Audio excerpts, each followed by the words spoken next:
Assalamualaikum warahmatullahi wabarakatuh.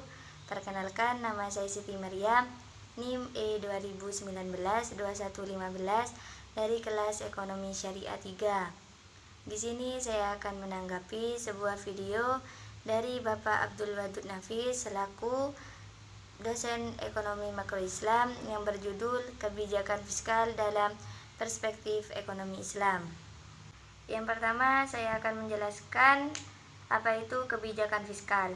Kebijakan fiskal adalah kebijakan yang dilakukan oleh pemerintah dengan cara meningkatkan atau mengurangi pendapatan dan belanja negara untuk mencapai tujuan yang diharapkan, seperti mengurangi jumlah pengangguran atau mencapai pertumbuhan ekonomi yang sudah ditargetkan.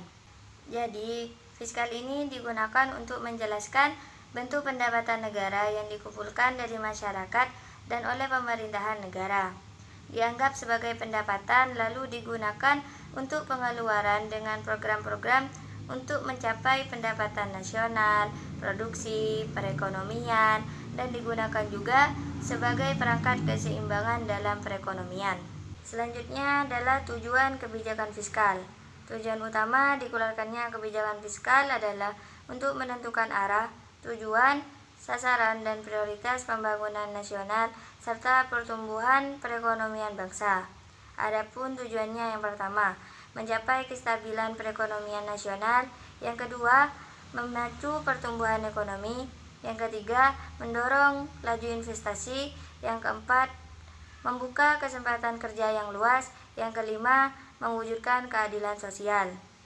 Selanjutnya, adapun komponen penyusunannya. Yang pertama, pendapatan negara atau pajak sebagai komponen penyusun kebijakan fiskal. Pendapatan negara sebagai komponen penyusun kebijakan fiskal karena sebagai sumber pembangunan, bersifat memaksa dan tercantum dalam konstitusi. Yang kedua, pengeluaran negara atau APBN yang merupakan kumpulan berbagai pengeluaran negara. Instrumen APBN terdiri dari pembangunan infrastruktur, pembangunan fasilitas umum, hingga biaya operasional pemerintah. Selanjutnya, instrumen kebijakan fiskal.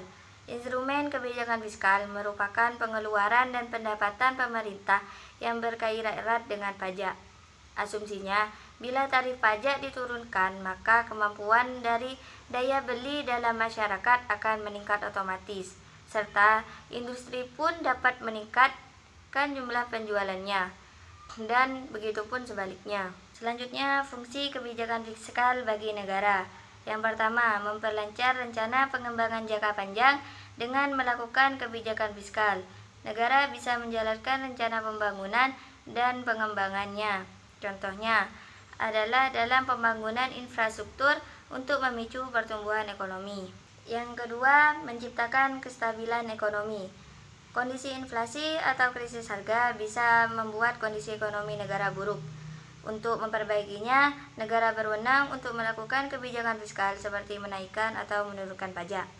Yang ketiga, melakukan pemerataan sumber daya.